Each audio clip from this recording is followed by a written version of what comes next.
Hoje nós iremos estudar a terceira carta da igreja,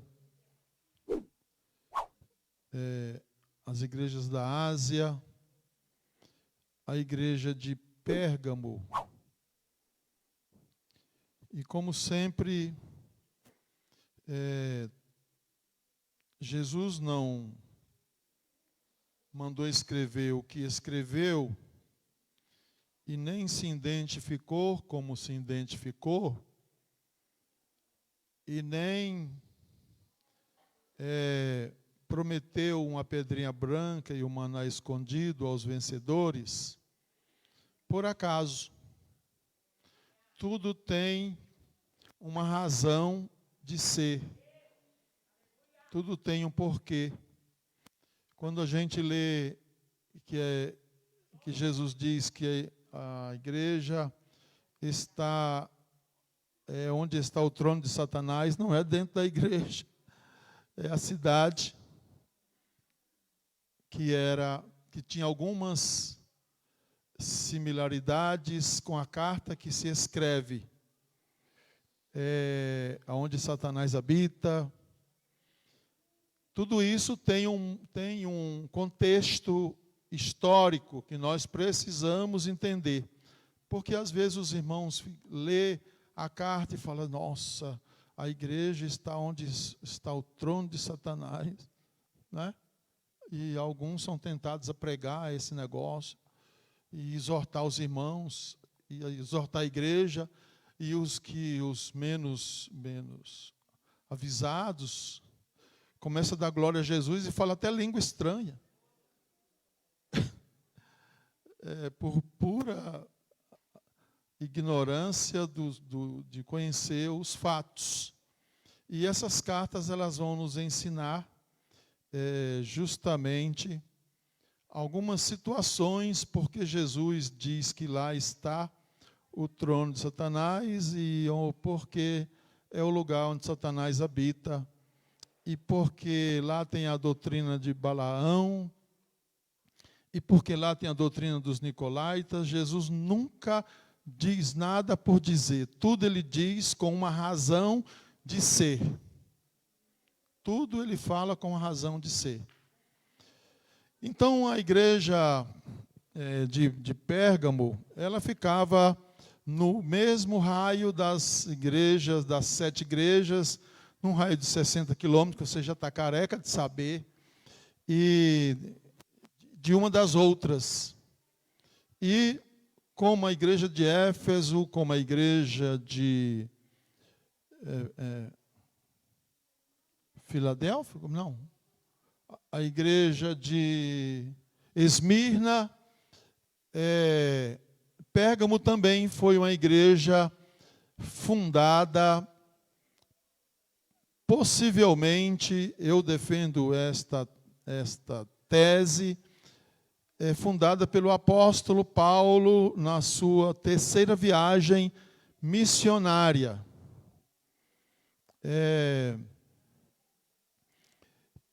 E possivelmente o pastor desta igreja foi um dos mártires, conhecido como Antipas. Nós não sabemos mais nada sobre este nome, a não ser que ele foi martirizado, e a prática naquela região, por ser uma das principais cidades da Ásia Menor, havia um culto que as pessoas adoravam um Deus em forma de um bezerro. Isso remete a um Antigo Testamento, aonde o rei Manassés sacrificava os seus filhos, não sabemos quantos, em um Deus, naquela época chamava-se de Moloque, e ele tinha uma profundidade de uns 4 ou 5 metros, e ali eles colocavam fogo debaixo daquele Deus, e enquanto os tambores rufavam, eles colocavam as crianças para abafar o grito das crianças que eram sacrificadas ao deus Moloque. E essa prática veio para Roma através dos sacerdotes babilônicos, que nós vamos falar agora. E Antipas foi uma testemunha fiel, possivelmente o pastor desta igreja. Então, a similaridade das descrições dos fatos históricos com a carta à igreja de Pérgamo, ela é uma coisa assim impressionante. Eu vou ler isso aqui, mas isso aqui é fruto de uma pesquisa, a gente acrescenta algumas coisas e vai indo, viu? De uma forma impressionante, os fatos históricos a respeito da cidade de Pérgamo ajustam-se aos fatos descritos na terceira carta de Cristo à igreja. Atualmente, a cidade de Pérgamo é um vilarejo pequenininho, que fica no sul da Turquia, na região da Ásia, porque a Turquia está na Europa, uma parte dela está na Europa e uma parte dela está na Ásia. E Pérgamo ficava na região de Mísias, e é uma região asiática, com costumes totalmente diferentes. A parte europeia da Turquia é uma coisa e a parte asiática da Turquia é outra coisa, totalmente diferente. Então, a cidade hoje chama Bérgama. Pérgamo foi nos tempos antigos. Ela remonta dos tempos babilônicos. É uma cidade extremamente antiga. Remonta dos tempos antigos, uma importante cidade da Mísia, situada na Ásia Menor, a 80 quilômetros ao norte de Esmirna. Portanto, era tudo perto. E foi construída sobre um monte, numa altitude de 350 metros, mais ou menos a altura, para os irmãos terem ideia, da Torre Eiffel. Mas como a gente não vai na Torre Eiffel, imagine um monte com 350 metros. A cidade começou a se destacar depois que o seu rei, Átalo III, no ano de 133 antes de Cristo, ele fez um testamento de que quando ele morresse, a cidade pertenceria aos romanos. Então, Pérgamo foi um legado do rei Átila, o Átalo, aos romanos. Às vezes eu falo o nome aqui, você conhece na história por um outro, porque depende do historiador que faz a descrição histórica desses fatos. A fama de Pérgamo fundamentava-se principalmente por sua proeminência religiosa. Então, toda cidade, ela se destaca por algo especial, especialmente naquele tempo. Esse negócio de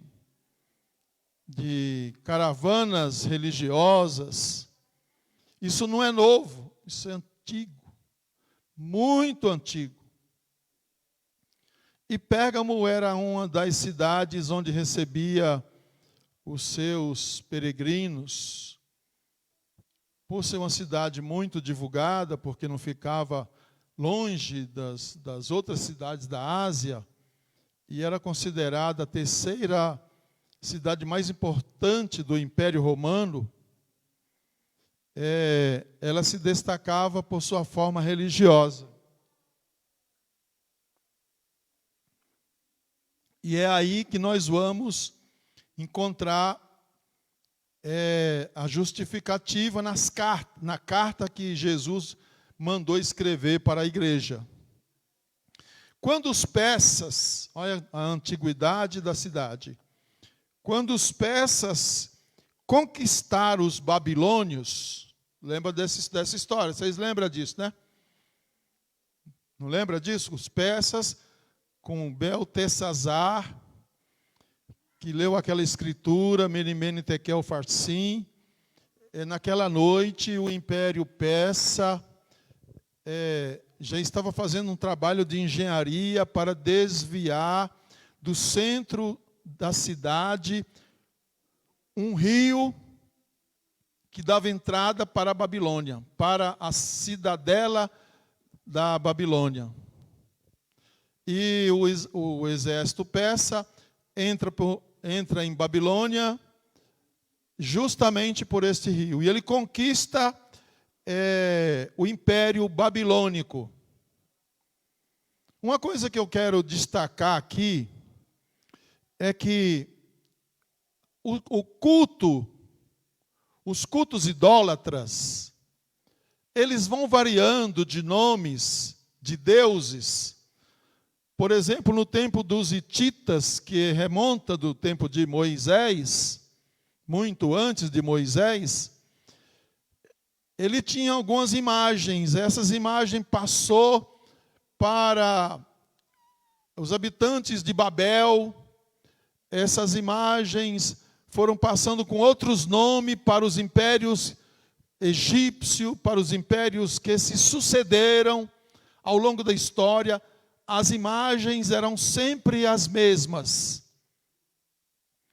Então, quando um império assumia o controle de outro e tornava o outro vassalo, ele mudava o nome dos deuses. Ele só mudava o nome dos deuses, não mudava de imagem. E quando aconteceu a conquista da Pérsia, quando a Pérsia conquistou a Babilônia, os persas eram mais liberais. E eles davam liberdade aos seus habitantes. Gozavam de uma certa liberdade, não era uma democracia, mas gozavam de uma certa liberdade. Mas os sacerdotes pagãos, mais tarde, no controle persa, se revoltaram, saíram da cidade de Babilônia, e aonde eles foram parar? Na cidade de Pérgamo. Na cidade de Pérgamo, estes sacerdotes estabeleceram um culto muito forte com artes mágicas. Esses sacerdotes estabeleceram um culto satânico de adoração ao diabo, porque esse culto sempre existiu de tempos remotos, tempos que nós nem fazemos noção.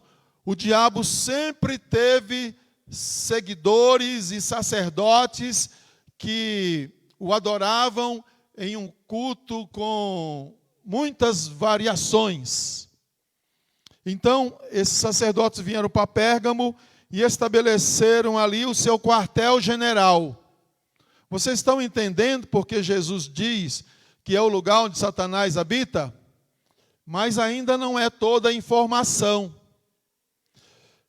Pérgamo era o centro de 4 grandes cultos. Preste atenção. 4 grandes cultos pagãos. E antes de eu falar dos 4 cultos, eu quero dizer para você assim: O Império Romano conquistou o Império Grego, que pertencia a Alexandre o Grande. Só que Roma conquistou as terras gregas, mas a cultura grega dominava os romanos. Os romanos não têm uma língua própria. Qual é a língua dos romanos? É o grego. E posteriormente o latim. Então, nessa cidade de Pérgamo foi estabelecido 4 grandes cultos pagãos. O primeiro culto era dedicado a Zeus. Vocês já devem ter ouvido falar de Zeus, se não nas pregações, deve ter visto isso nos filmes, não é? O Zeus é o deus da mitologia grega, é conhecido como o Senhor dos homens e o supremo mandatário dos deuses que habitavam o Olimpo.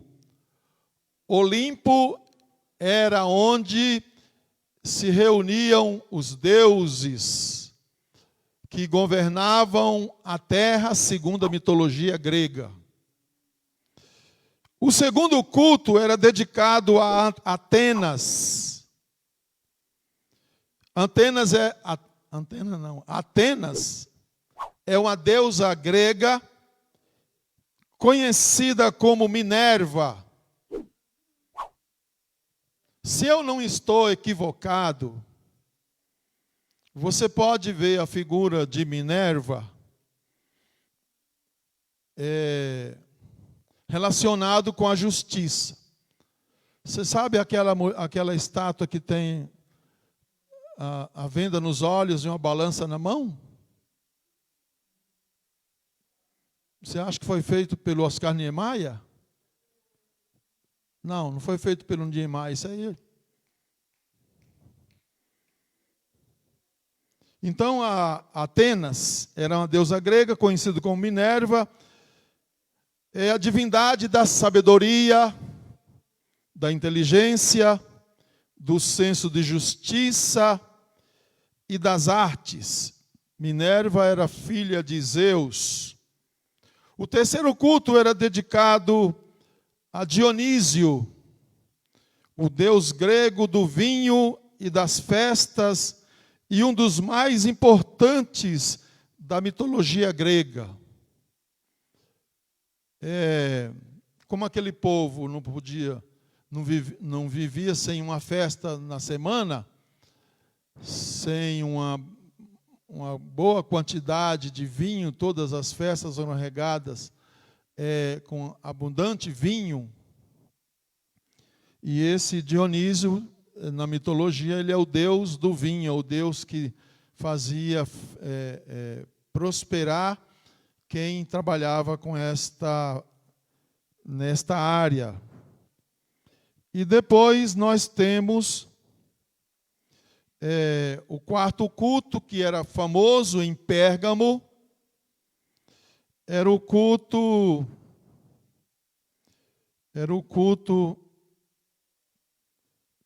a Esculápio. Mas deixa eu já dizer o outro nome desse deus grego, que se chamava Asclépio. Quem era Asclépio? É a derivação do latim do nome do deus grego Asclépio, filho do deus Apolo, com a mortal Coronis. Apolo se encantou pela beleza de uma mulher chamada Coronis, segundo a mitologia, teve uma relação com esta mulher e saiu o Asclépio. Você pode até colocar o nome do seu filho de Asclépio ou Esculápio. É bonito, é diferente, não vai ter homônimo. Não é? O Asclépio, ele foi criado pelo centauro Quiron. Centauro é meio homem e meio animal. que o educou às artes das ervas medicinais e das cirurgias. E o Esculápio, ou Asclépio, se tornou o deus mais apropriado do panteão grego para os doentes e desesperados. Vocês sabem qual é a origem do chamado, do símbolo da medicina? Você sabe qual é o símbolo da medicina? É um bastão e com a cobra enrolada, chamada bastão de Asclépio. Esse é o símbolo da medicina mundial. Vem dessa origem. Tudo na cidade de Pérgamo. Em Pérgamo também foram erigidos templos em honra aos imperadores Augusto, Trajano, Sétimo e Severo. Sétimo é um dos mais conhecidos, porque ele foi imortalizado não digo, mas lembrado num filme do Gladiador. Quem já assistiu o Gladiador, o nome do cara é Sétimo, e ele acaba lutando com o gladiador na arena. O monarca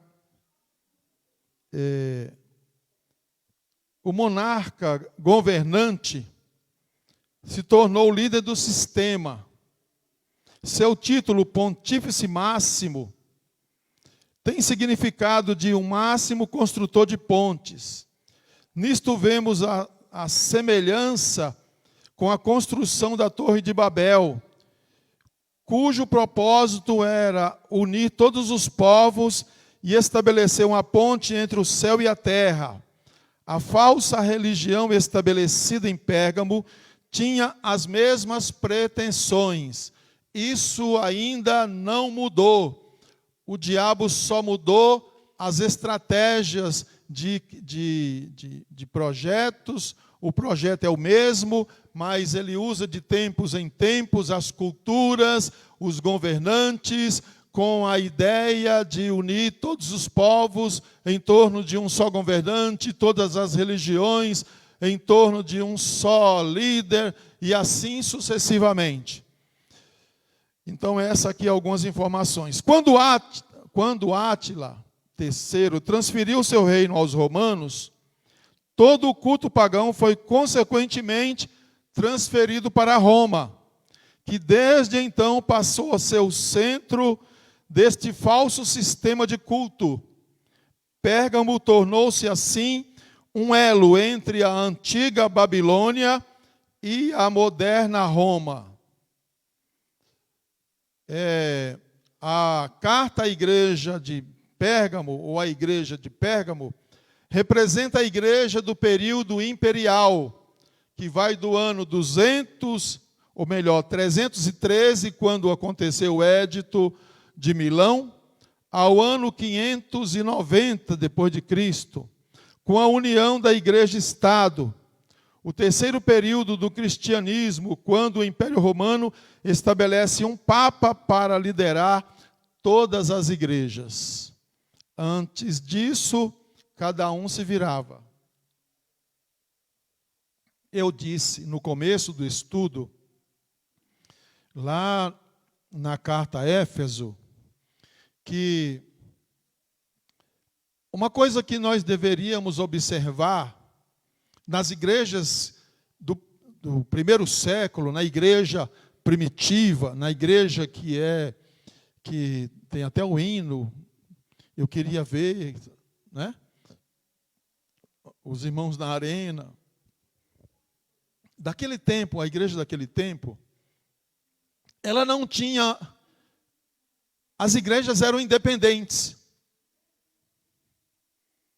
Às vezes a gente coloca a igreja de Jerusalém como a igreja mãe. Mas os apóstolos nunca interferiram nos cultos das igrejas de Antioquia, de Éfeso, de Tessalônica, de Colossenses, cada igreja tinha a sua independência.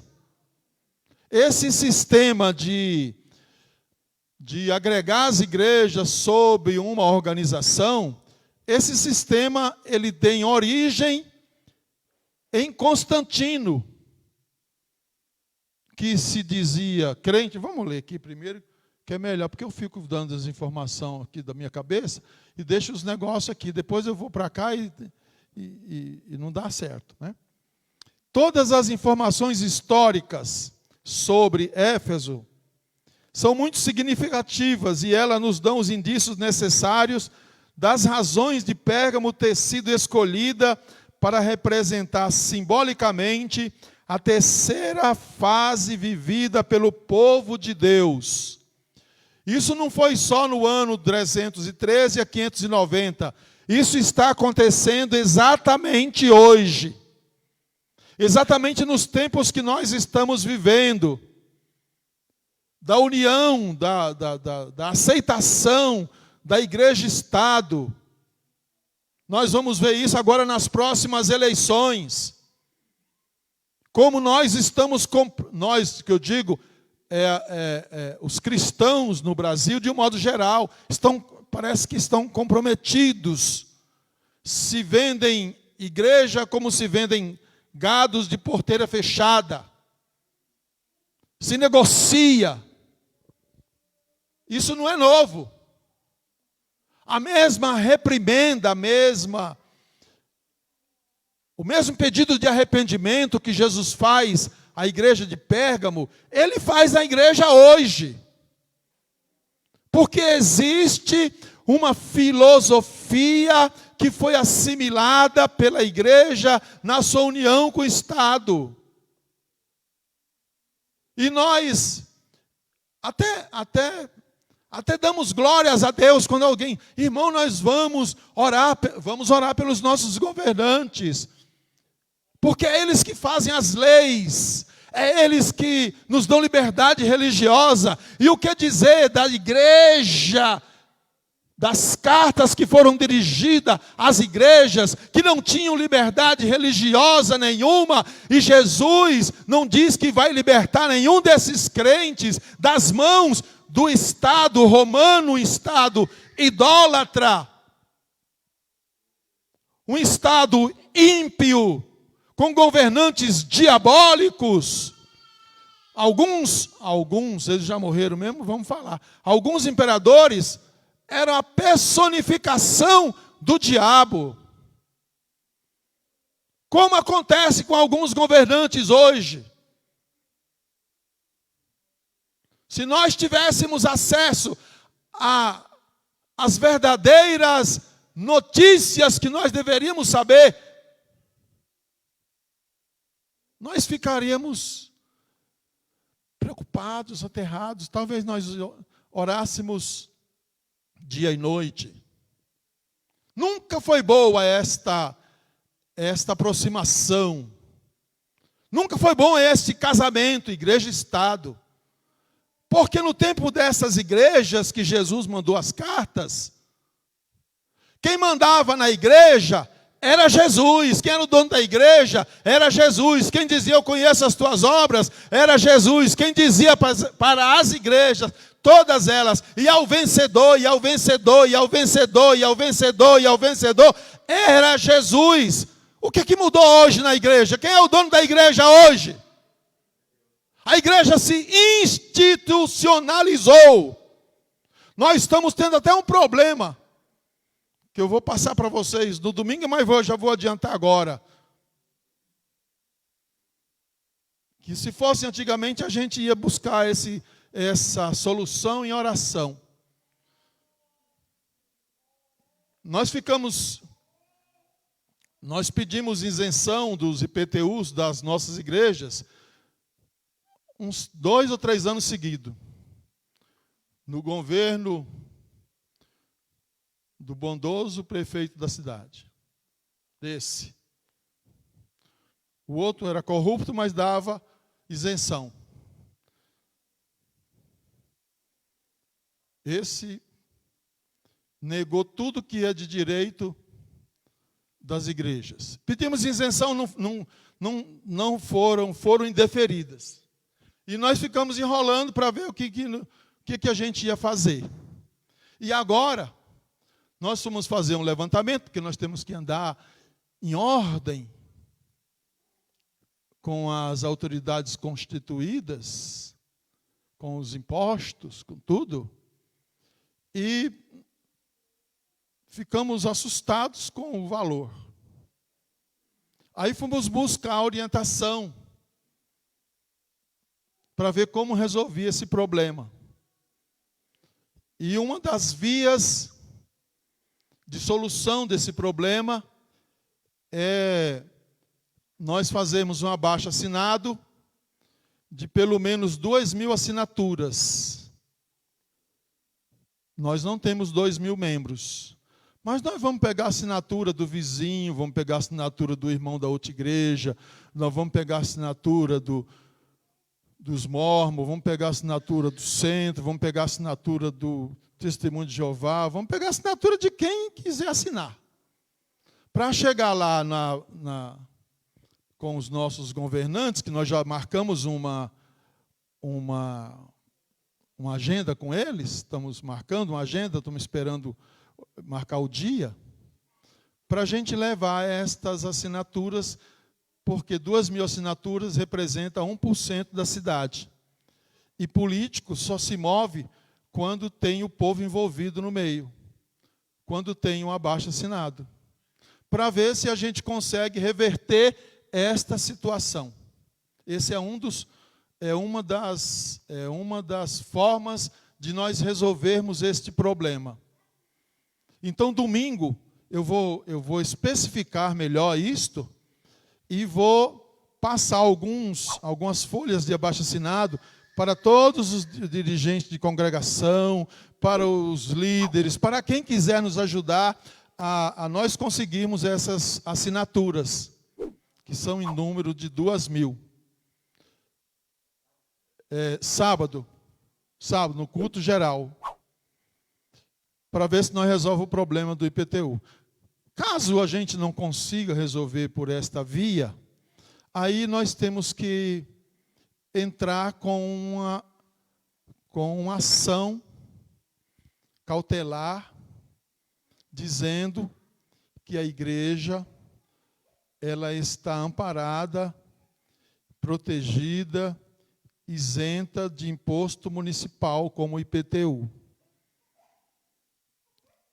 Mas não é uma via que a gente sabe se vai dar certo. E também o advogado que pegar essa causa, ele vai dizer de quanto é a causa.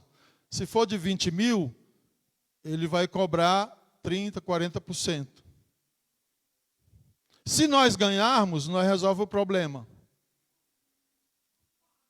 E a outra via que nós estamos trabalhando é na nossa próxima assembleia, na próxima eleição, nós vamos incluir na nossa ata as congregações como filiais do nosso CNPJ. Nosso CNPJ tem lá no final 001-29. Aí nós vamos oficializar cada congregação com o CNPJ.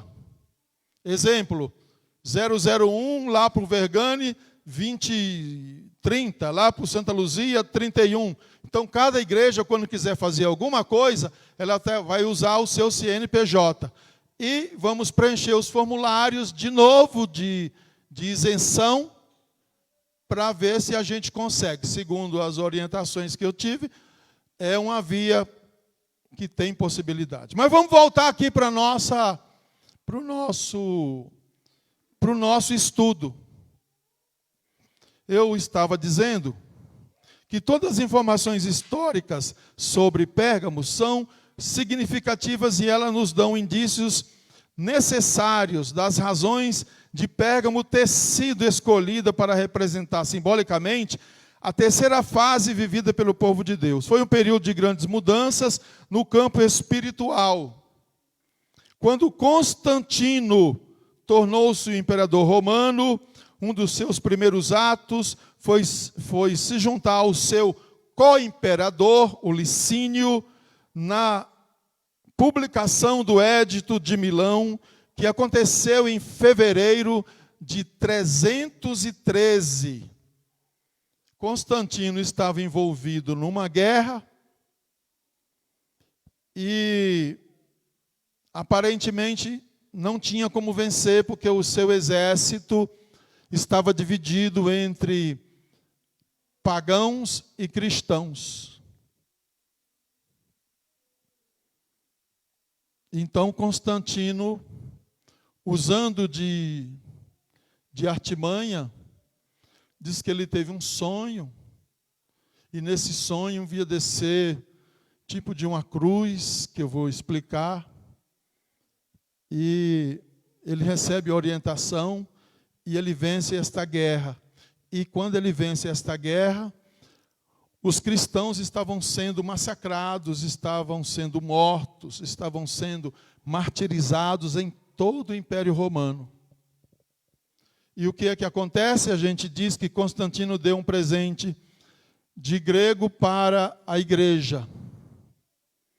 Em fevereiro de 313, ele faz o Édito de Milão, que não só confirmava a tolerância religiosa para com os cristãos, como estendia aos adeptos de todas as religiões.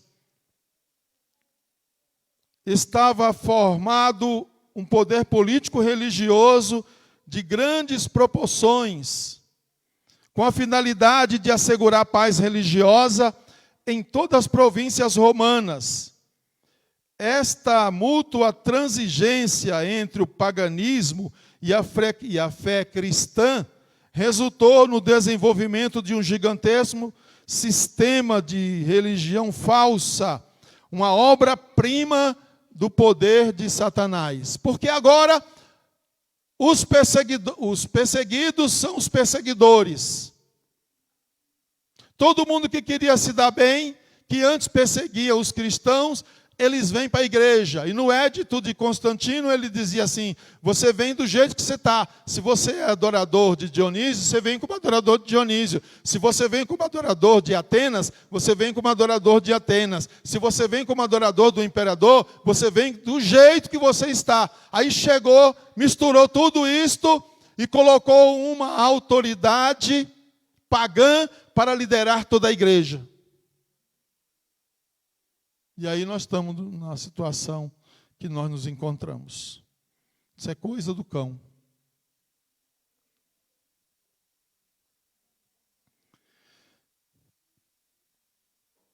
Constantino e o cristianismo. Essa fase da história da Igreja de Deus cobre um período em que se estabeleceram os fundamentos da falsa religião. Sempre foi objetivo de Satanás atacar aqueles que se propuseram a obedecer a Deus. Como ele não conseguiu destruir o povo de Deus com as perseguições, tentou destruir por outros meios. Sempre foi dessa forma. Sempre foi desse jeito. Quando não consegue destruir com gente de fora, ele faz alguma coisa com as pessoas de dentro.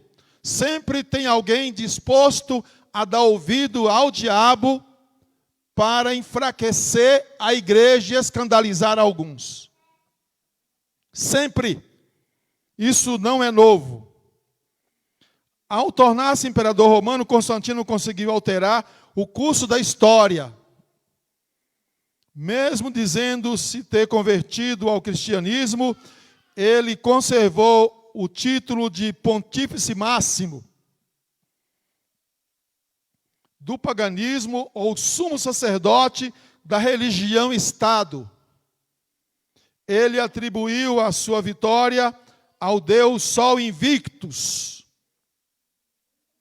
O cristianismo defendido por Constantino nada tinha a ver com a fé defendida pelo verdadeiro povo de Deus. Dentre este povo, muitos foram batizados sem conseguirem abandonar inteiramente os velhos costumes e doutrinas trazidas das religiões pagãs. Assim, a pureza do Evangelho de Cristo foi aos poucos se corrompendo com as falsas doutrinas ensinadas por aquelas religiões. E não para por aí. Foi nesse período que começou a se criar o purgatório. Foi nesse período que começou a se colecionar alguns objetos, como o cabelo de Maria, um pedaço do pano que Jesus foi sepultado, o cálice dos apóstolos, e começou a adoração a essas relíquias. Foi quando surgiu Constantino. Constantino considerava a igreja como uma grande força unificadora e estava ansioso para que o cristianismo se tornasse a religião universal do Império Romano. Ele queria evitar todas as lutas internas da igreja, arrazoando que deveria haver uma igreja unida e, consequentemente, um império unificado. Como resultado, muitos cristãos não foram capazes de manter a pura adoração ao único e verdadeiro Deus. Quando você cede, quando você negocia a sua fé em Jesus, na palavra de Deus, na salvação, no perdão de pecados, no batismo com o Espírito Santo, quando você questiona o céu, quando você questiona a cura divina, quando você questiona se Deus é soberano ou não, por causa de doutrinas falsas, se está apostatando da fé. É o que mais acontece nos nossos dias. E parece que isso é absolutamente normal. Ao intrometer-se nos assuntos eclesiásticos, exercendo a sua influência apaziguadora, o imperador Constantino, em 7 de março de 321, ditou a primeira lei tornando obrigatória a observância do domingo.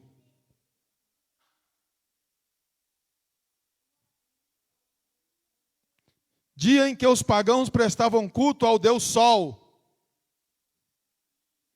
Prática que posteriormente foi incorporada no seio do cristianismo. O primeiro dia da semana tomou lugar o sábado bíblico.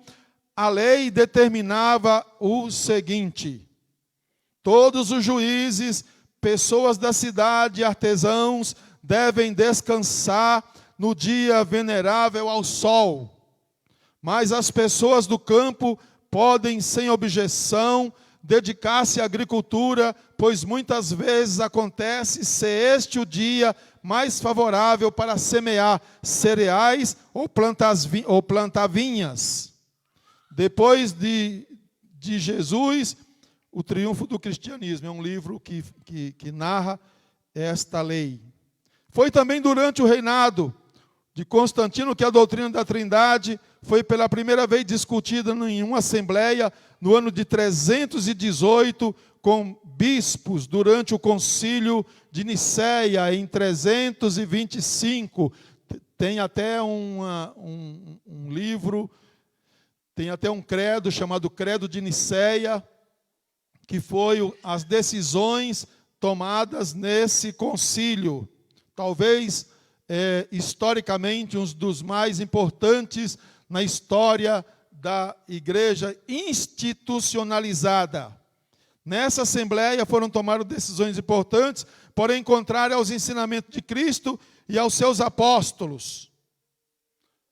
A igreja de Jesus tem a sua própria ética, a igreja de Jesus tem a sua própria moralidade, a igreja de Jesus tem os seus próprios costumes. Se você quiser saber tudo sobre a igreja de Jesus, está aqui no Novo Testamento. Tudo sobre como deve ser a igreja de Jesus. E quando foi feita essa organização para ter um líder só sobre a igreja, se deixou de lado a Bíblia e se começou a criar tradições. E hoje E hoje parece que nós damos mais valor às tradições do que à palavra. Sabe por que Jesus é representado na igreja de Pérgamo como aquele que tem a espada afiada de 2 gumes na sua boca? Porque é a palavra que vai combater as heresias, é a palavra que vai combater a apostasia, é a palavra que vai combater o pecado, é a palavra que vai combater as doutrinas falsas, que ainda nós não começamos a falar sobre as doutrinas de Balaão e a doutrina dos nicolaítas. O cristianismo de Constantino, com suas tradições humanas e costumes pagãos, transformou-se num forte desafio para o verdadeiro povo de Deus. A igreja lá de Pérgamo viveu isto.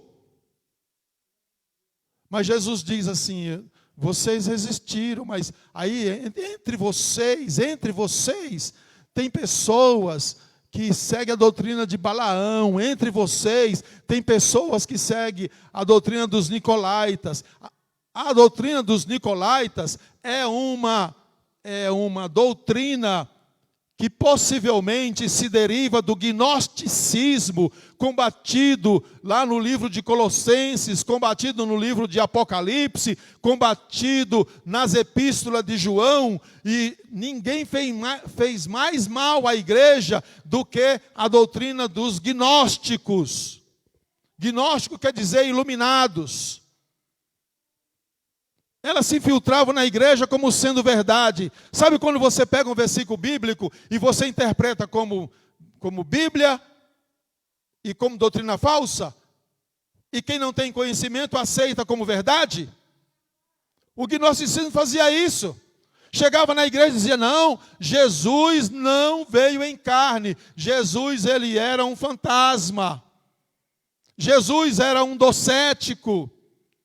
E o gnosticismo foi a doutrina que mais prejudicou e fez cristãos apostatar.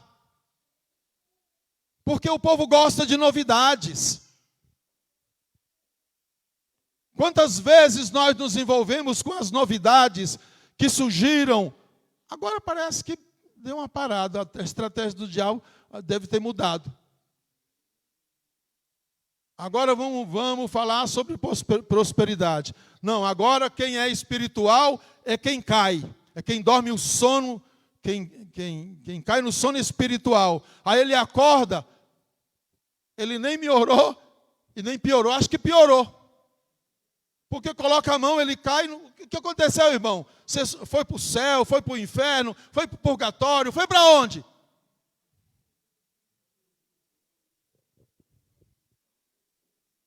E a gente vai entrando nesses modismos que a gente acha que é novo.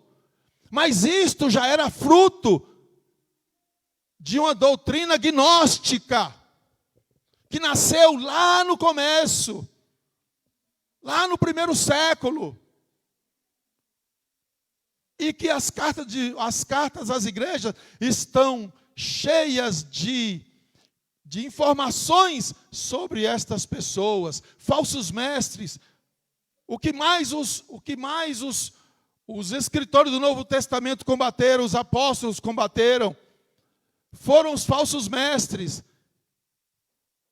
Mas quando você chegava na igreja, você não conseguia distinguir um do outro. É que o relato para nós parece fácil, mas naquela época, quem dizia que alguém que ensinava o gnosticismo era um falso mestre? Porque cada pessoa tem um grupo. E aí você vai mexer com o grupo daquela pessoa. O outro diz assim: não faz não, porque vai sair tudo da igreja. Aí vira aquela confusão. A igreja para, a igreja não cresce. Porque um puxa de um lado, um puxa do outro. E a igreja pertence a Jesus. Não foi nenhum falso mestre, nenhum mestre bom que morreu para perdoar os seus pecados e os meus. Quem morreu para perdoar os seus pecados e os meus foi Jesus de Nazaré, o Filho de Deus.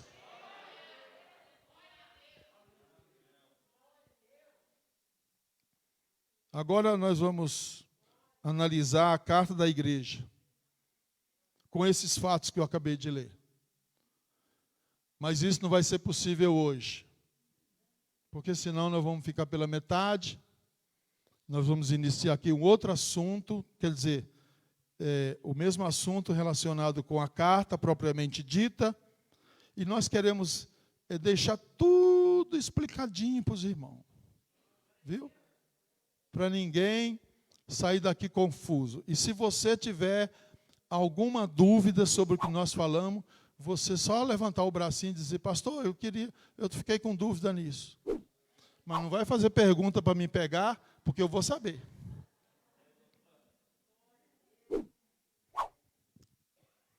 Até aqui você pode receber essa palavra?